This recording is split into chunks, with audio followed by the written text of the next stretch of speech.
ચોમાસામાં શું પરિસ્થિતિ થાય? તો તમે ક્યાં રહો એમ? મને એમ થાય કે આખા ઘરમાં ચૂવા થતા હશે ને? આખા ઘરમાં ચૂવા થાય ને? આમ તો એવું થાય કે ના હોય કોઈ દાડો ખાવાનું થાય? એવું થાય પણ તોય પછી આજુબાજુ માજી દીધું ખાઈ દઈએ. આપે ખરા આજુબાજુ તો લોકો આપે. પણ હોશિયારી લાગે તમને એ વખતે? લાગે છે તો ઘરની પરિસ્થિતિ ખરાબ હતી.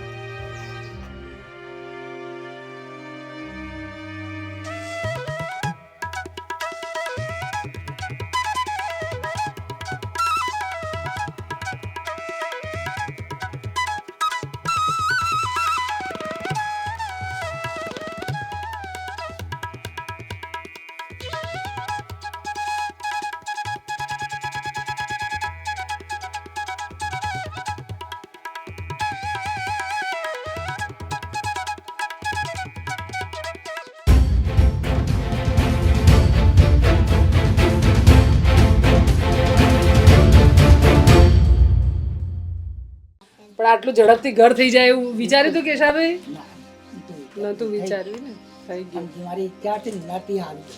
અચ્છા, હા ઈ તો હું પોતે જ કરી ગયો તો કેમ તમે બે અહીં ગયો બરાબર. આ એકલો છે છોકરોનો ન હોય બરાબર. પણ આગળ પાછળ પ્લેયરને કોઈ નથી બરાબર. કાકો બનાવી પોતે એકલી જ છે. હવે એકલી મજૂરી શું કરીએ કરે? સાચી વાત છે. પહેલુંમાં એકલું મજૂરી શું થઈ ગઈ બરાબર. બરાબર. એટલે હું પોતે આવી ગયો હતો. તમારું દુકાન મારું કરે છે ત્યાં આવી જાઓ વળી હું મારું ઘરે ખુશવાળ બનાવી લઉં મને વિશ્વાસ છે કે થઈ ગયું એમ. એટલે હવે તમે આને શું નામ? અર્જુન ને? ભરત. ભૂલી ગઈ. ભરત. આ ભરતને લઈ જવાનું પાક્કું ને? હા પાક્કું તો આ ભરત માટે જ ઘર કર્યું છે. હો, પાક્કો એટલે લોકો મને એવું કહેશે કે આ બેન ઘર બની આપે પછી છોકરા ઉપાડીને લઈ જાય છે. એ જુઓ તમે લોકો ખર્ચો કરો છો તો એ બનાવો છો બરાબર. બરાબર. અને પેન્શન આગળ આવશે તો મારા ઘરની અંદર ઊંચો આવશે. બરાબર છે. આમ ઘર થાય એવું કેટલા વખત આમ સાંભળું તમારું શું અંદરથી વિચાર્યું હતું? હા આ રહ્યું ઘરે. હા, આ ઘર તો મને આશા જ નથી થવાની. આવું ને આવું જ રહેશે એવું હતું. મેં એવું વિચાર્યું હતું કે ઉપર ત્યાં બધું ઉતારી નાખું અને મેન લઈ નાખી દઉં. તેથી કાઢે આપણી સંપત થાય અંદાડવા. બરાબર છે. અને સંપત તો તમારી આ તબિયતમાં ક્યારે થાત? આ તબિયત મને થતું પણ છોકરો મોટો થતો તો ત્યારે થાત. એમ એટલે ભરત મોટો થાત ત્યારે થાત ઘર. એને ભલામણ ઉઠાવી એટલા માટે ઉઠાવી છે તો હા, એટલું તારી બાઈ કરો ને હા, 2-3 ચોક રાખો ધૂળોનો છોડવાનો બરાબર. હા. 4 ફોન રાખો અને આ બાકી પૈસા છે માગે છે આપણે પાણી બીજાને પહેલાં આલી દઈએ અને પછી વળી બીજા વાર રાખી અને ઘર કરશું. બરાબર છે. હા તો ભગવાન આવી જાય તમે રોજ માતાજી લાવી જ દો. કેટલા દિવસ થયા આપણને આવી ગયે? 15 મહિના જેવું થયું ને? બરાબર છે. સરસ. તો તમને આમ એવું હતું, તમે આપણે તો મળ્યા નહોતા અને કીધું હશે કે ઘર કરવાનું છે તો હતું કે થશે? મને તો આશા નથી કે થાહા વગર કેમ કે આપણી પરિસ્થિતિ એવી હતી બેન કે બરાબર છે. અહીં બહુ મજાની વાત એ છે કે હું હંમેશા એવું માનું છું, તમે બધાને કહું કે આપણા બધાની ભાવના સરસ હોય ને તો ઉપરવાળો છે ને દરેક વ્યક્તિનું ધ્યાન રાખે છે. હું અહીંથી નીકળીને પરેશના તારા ત્યાં આવી અને જતાં જ તમારી આપણી બધી જે વાતો થઈ હતી તો એ મને એમ જ જોવા લઈ આવ્યો હતો ને આપણી 5-10 મિનિટ જે વાતો થઈ છે અને મનમાં હતું કે ઘર કરવું છે. એટલે આફ્રિકામાં રહે છે, જેમનું નામ મેં તકતીમાં લખ્યું છે ને એમને બિલકુલ ગમતું નથી કે મારું નામ લખવું, પણ એટલા માટે લખ્યું કે ભાઈ કોઈ પણ પ્રકારના નાત જાત વગર અહીંથી હું નીકળીને એમનો ફોન આવ્યો, બેન કંઈ કરવા જેવું છે? એટલે મેં કીધું હમણાં જ એક કેશાબેન મળીને નીકળી છું અને બહુ જ ખરાબ પરિસ્થિતિ અને હું કહી નાખી છું કે અમે તમારું ઘર કરશું એમ. એટલે તો કે કર નાખો ને એમ. એટલે તમે જુઓ કે ભગવાન છે ને એ બહુ ધ્યાન રાખે છે તમારા બધાનું. અમે તો નિમિત્ત છીએ આ બધામાં, અમે કંઈક કરીએ છીએ એવું હું બિલકુલ માનતી નથી, ના પરેશ કે હું. પણ પરેશ એ તમારું ઘર તો વર્ષોથી તૂટેલું હશે, પરેશના મનમાં જ એવું એ વખતે થવું, એણે મતલબ 1-2 મહિના પહેલાં તે વિગતો મોકલી હશે, બરાબર ને?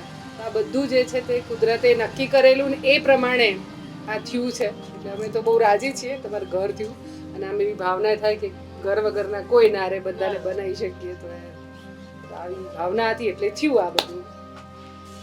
અલીમભાઈ અદાતિયા આફ્રિકામાં રહે છે, ડૉક્ટર છે, પણ નિયમિત મદદ કરે અમને અને એમણે ઘણા બધા તમારા જેવા વ્યક્તિઓના ઘર બાંધવામાં અમને સપોર્ટ પણ કર્યો છે અને એના જ ભાગરૂપે તમારું ઘર થયું એમ.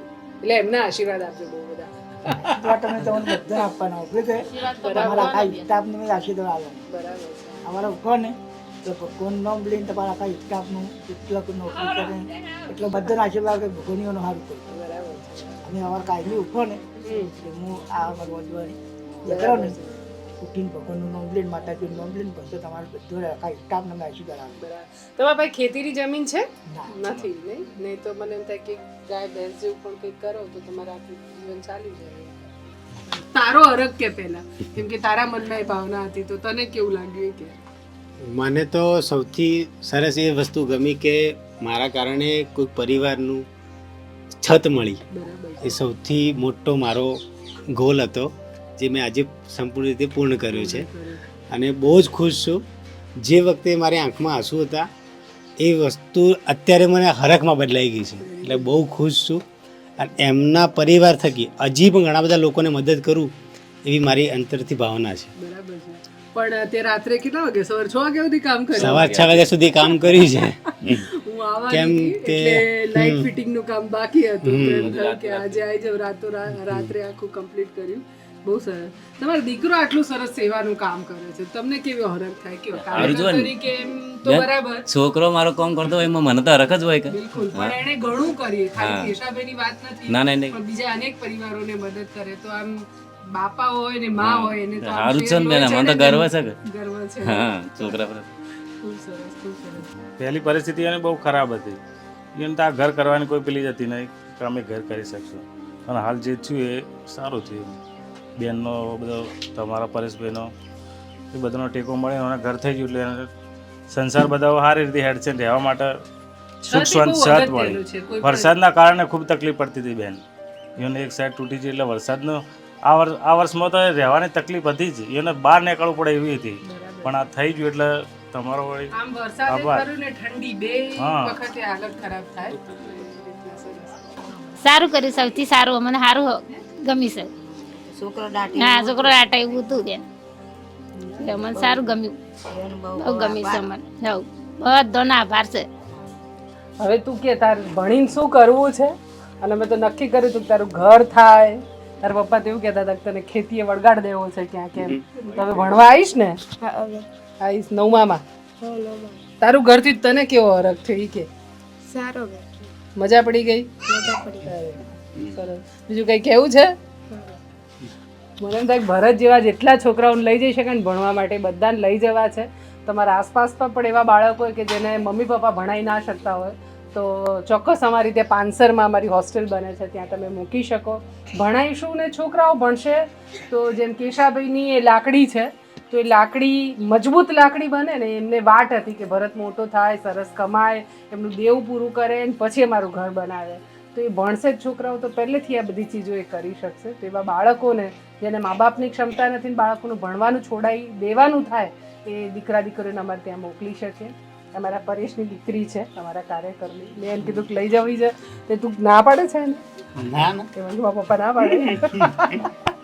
પણ બહુ રાજી છીએ. આલીમભાઈ તમારો બહુ જ બધો આભાર. આવા અનેક પરિવારો છે જેના ઘર બાંધવાનું કામ આપણે કરી શકીએ. ઘર વિહોણા છે એ પરિવારોનું. તમે સૌ સાથે આવશો તો આપણે ઘણા પરિવારોને ઘર અપાવવાનું કરી શકીશું. સરસ રૂમ એક મોટો કર્યો છે. કેટલુંક હતું એને મજરે વાપર્યું પણ છે. બધું જ તોડીને નવું કર્યું હોય એવું પણ નથી, પણ છત આખી સરસ કરી, દિવાલો જ્યાં તૂટી હતી એને સરખી કરી, મજબૂતાઈ ઘરની વધારી અને ટોયલેટ, બાથરૂમ, રસોડું પણ સરસ મજાનું કર્યું છે. તો તમે પણ ઘર જુઓ અને જ્યાં લાગે ત્યાં તમે પણ સપોર્ટ કરી શકો તો આવા અનેક પરિવારોના ઘર કરી શકીશું.